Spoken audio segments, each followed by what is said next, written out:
Okay, hi BB, how are you? How you doing? You're no relation to BB King, are you? Oh no, I wish. All right. Well, you're the first BB I've had on the show, so welcome to the show. Nice to Oh man, have you I here. appreciate it. I'm glad to be here. So you are an author, and the book we're going to be talking about, it's actually a series, right, called Amari. Uh, Amari and the Night Brothers and Amari and the Great Game. So far there are two books in the series, correct? Yeah, so far it's two books. The last one just came out like last week. Okay, which one's the latest one? Amari and the Great Game. Okay. Tell Yeah. us just a little about, give us an idea, an overview of the series. Okay, so it's basically I like to call it as like Men in Black meets kind of Harry Potter. So it's about this 12-year-old girl. You know, she's desperate to find her missing older brother. So and she tracks him down to this mysterious summer camp where she learns that supernatural creatures from myths and legends are all real, and they're living among us. So you might have like a werewolf as your mailman, or maybe there's like a witch living next door. But in order to stay there, she has to pass these tryouts in order to become a junior agent. And cause that's what her brother was. She found out he was a famous agent. And so it's just a lot of fun, a lot of magic, a lot of cool stuff. But you know, even underneath the magic and all that cool stuff and fantastical stuff, it's really just about a young girl learning to believe in herself, kind of learning to accept herself. And I think that's what the heart of the story is. Okay. Where did this come from? Yeah, so Men in Black was like probably one of my favorite movies growing up. And so maybe not growing up. I think I was probably like 17 or 18 when it came out. But anyway, it was one of my favorite movies. And you know, one day I was taking these science classes I was kind of doing my pre-med thing. And they take these long, boring science classes, and I was just trying to find something fun to break it up. And so I was thought like, you know, what if that agency for Men in Black, what if they didn't just handle aliens? What if it was like all the supernatural creatures that lived, you know, all like the werewolves and the vampires? What if they lived among us too? Like, how would it be different? And how would that work? And so I just kind of had fun playing around with the world. And then one day, Amari just kind of popped into my head. I was like a young, innocent kid. I knew how she spoke, how she thought, how she talked. And I thought, man, I got a character, I got a world, I got to make a story out of that. And so that's kind of where it came from. Well, I see on your bio that the book spent more than 30 weeks on the New York Times best-selling list. It was way more successful than I anticipated. So I was really pleased. Wow. Well, that's fantastic. Congratulations I on that. appreciate it. Now, was that this year or that was last year? Yeah, that was last year, but the paperback's it's been on the paperback list was a little bit different. Last year was the hardcover list. This year was the paperback list. So that's a little bit different, but it's been a few months on there too. How many books do you anticipate are going to be in the series? Do you know yet? Well, so far we got three. I think I may be increasing it to maybe like five or six, but we're kind of still kind of talking that out how far I want to take the series. But I think six is probably where I would probably cap it off at. I think. Okay, so you've got The Great Game, uh, Mhm. Amari and the Night Brothers. What's the third one? Oh, we don't have a name for it yet, honestly. Oh, it's It's not out hard. yet, right? Yeah, we won't be out till next year, so we're still trying to figure out like what we're gonna name it just yet. So we'll come up with something cool. I hope. Okay. Yeah. Have you always been a writer, or did you do something else? Oh well, I haven't been a professional writer. I started like way back in like eighth grade. I used to write these horror stories with feature my classmates, and they would always be like a field trip that went terribly wrong.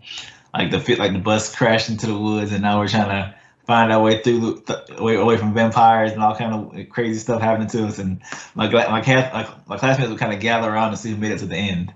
And that's kind of the first time, you know, I realized that something I wrote can make other people happy. And so I was like, man, there's something to this. But after that, I just kind of did it for fun on my own. It's funny because I started off writing for other people and letting people read it. Then I kind of got like nervous as I got older. I didn't want anybody to read my stories. So I just kind of did it for myself. And then in my 30s, I was like, you know what? Let's just see what happens. You know, let me just try to put it out and see if anybody else wants to read it. And that's kind of when everything kind of took off for me. Well, what was it that inspired this particular story? You said Men in Black, but uh, what was it that sort of sparked you to get serious about it and say, okay, I'm going to write a proper novel and put it out and get it published? I think one thing was I feel like I wasn't getting any younger, you know? So I was like, man, let me just, it had always been a dream. And, you know, you always hear about people who look back on their lives like, man, I wish I would have pursued that one dream I had. I said, let me just go for it. I'm always reading books and thinking, man, wouldn't it be cool to be able to do this as a job? And so I just said, let me just go for it. And I went for it. And it's funny because I had actually given up on writing, honestly, because I had kind of my pre-med stuff was working out for me.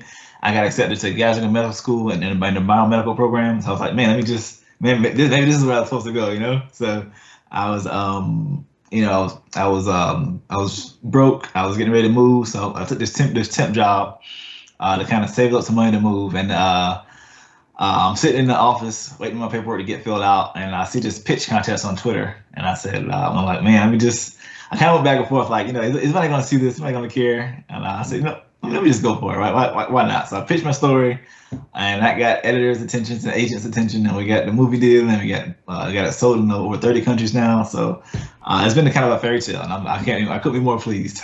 Wow! So you started this whole thing through a pitch contest on Twitter?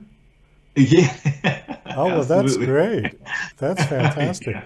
And it's funny because I went back and forth about whether I should send it or not, like maybe 4 or 5 times. Like, I don't really care about my little pitch, There was so many pitches that day. I'm like, who's gonna see my pitch and care? So it's crazy how one decision can like change your life, So. Oh, it's so true. And people always say, oh, well, the chances of me getting anything from that, there's going to be thousands of people sending stuff in, but wow, Absolutely. That's amazing. Now, who contacted you first? So first it was my agent. I had like what happens is the agent they'll send like a like, and then you can send your book to the people who like it. And so I had like maybe 4 or 5 agents that wanted to offer on the book. And so I went with the one I thought was the best for my career. Her name is Gemma Cooper.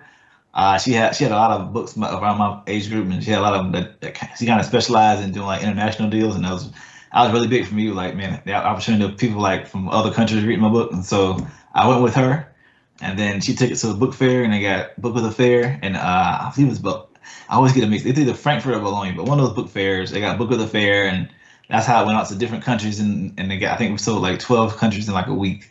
And then I also met my movie agent there too, and we got, she introduced me to Universal and Mandeville and Marsai Martin and Don Cheadle, and so it's been kind of a crazy whirlwind. So this has been optioned for a movie deal? Yeah, it's been optioned for Universal Studios. Wow, oh, that's tremendous. So is it in production?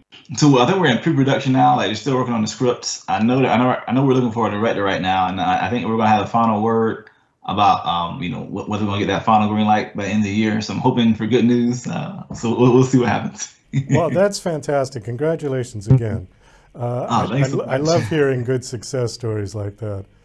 It's been pretty crazy. Well, it gives people hope, because there's a lot of people out there struggling and writing and not making a dime and getting nowhere. And so it's nice to hear that, somebody does get picked up once in a while. That's fantastic. For sure. I was one of them for many years, so I know. Let me ask you just something about that, if you don't mind. So it was optioned for a movie deal. Did they give you the responsibility to write the script or to convert the novel into a screenplay, or did somebody else do that?